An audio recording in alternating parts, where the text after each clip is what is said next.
কনক্রিটের মেরামতের খরচটাও কিন্তু বেড়ে যাবে। তো সেক্ষেত্রে কিন্তু বলতেই হয় যে খরচটা কিন্তু 8 থেকে 15% পর্যন্ত খরচটা বেড়ে যেতে পারে। আসসালামু আলাইকুম, কেমন আছেন আপনারা সবাই? তমা ইঞ্জিনিয়ারিং অ্যান্ড রিয়েল এস্টেট থেকে নতুন আরেকটি ভিডিও নিয়ে আপনাদের সামনে হাজির হয়েছি।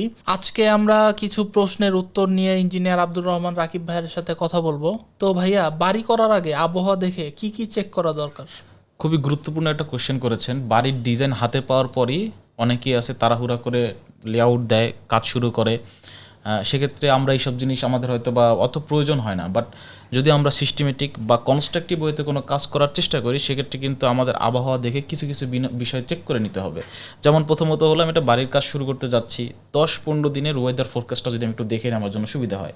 আজকে আমি মাটি কাটলাম, কালকে বৃষ্টি শুরু হয়ে গেল, আমার ফুটিংটা নষ্ট হয়ে যাচ্ছে। কিন্তু তারপর দেখতে হবে যে ওইখানের জায়গাটার ওয়াটার লেভেলটা কতটুকু, এটাও কিন্তু আমাকে চেক করে দেখতে হবে। তো এই ওয়াটার লেভেল চেক করলে কিন্তু কিছু কিছু সমস্যা যদি পড়ি আমি, সেক্ষেত্রে সমাধান আমি বের করতে পারবো। তারপর আরও কিছু বিষয় আছে যেগুলো হলো ওয়াটার লগিং প্রবণতাটা কেমন হচ্ছে। আমি কাজ করা শুরু করব, ম্যাটেরিয়াল নাই, লেবার নাই, আমি কাজ করা যদি শুরু করে দিই সেক্ষেত্রে কিন্তু এই কাজটা অর্ধেক যে আটকে যাবে এবং আমার খরচ বাড়িয়ে দিবে।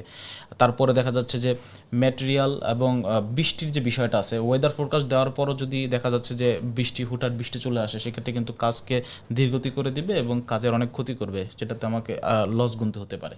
তো ভাইয়া, সিজন খারাপ হলেও কাজ চালানোর উপায়টা আসলে কি? এই ক্ষেত্রে আমাকে ব্যবহার করতে হবে, আমাকে সাইটে কিন্তু পলিথিন ব্যবহার করতে হবে, যাতে হুটহাট বৃষ্টি হলে যাতে আমি পলিথিন দিয়ে সেই সমস্যাটা সমাধান করতে পারি।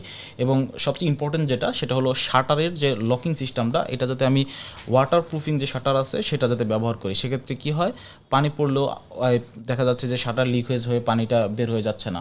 তো আমরা যদি এরকম কোনো স্টেপ নিতে পারি সেক্ষেত্রে খুবই ভালো হয়। ওয়াটার সিস্টেম বা ড্রেনেজ সিস্টেম যেটাকে বলা হয়, সাইটে যদি আমি ড্রেনেজ সিস্টেমটা ঠিকভাবে না রাখি সেক্ষেত্রে কিন্তু সাইটে কাজ করার ক্ষেত্রে অনেক ধরনের সমস্যায় পড়তে হবে আমাকে। এবং আরেকটা যে বিষয় সেটা থাকবে হলো কেমিক্যাল, রেডিমিক্স কেমিক্যাল, সেটাও আমাকে ইউজ করা লাগতে পারে যখন আমি ভালো একটা ওয়েদারের মধ্যে কাজ করতে না পারবো। তাহলে কি ভাইয়া, সিজন ঠিক না হলে আমাদের খরচ বাড়ে?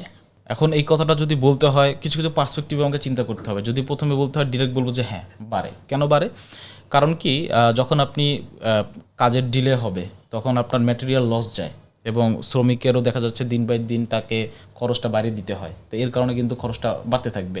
যখন ম্যাটেরিয়াল লসটা বাড়বে তখন কিন্তু ম্যাটেরিয়ালের যে মেরামত আছে বা কনক্রিটের মেরামতের খরচটাও কিন্তু বেড়ে যাবে। তো সেক্ষেত্রে কিন্তু বলতেই হয় যে খরচটা কিন্তু 8 থেকে 15% পর্যন্ত খরচটা বেড়ে যেতে পারে। সেক্ষেত্রে আমরা চেষ্টা করব যে আসলে সিজনটা খুব ইম্পর্টেন্ট একটা বিষয়, আমি কোন সিজনে কাজ শুরু করব বা শেষ করব।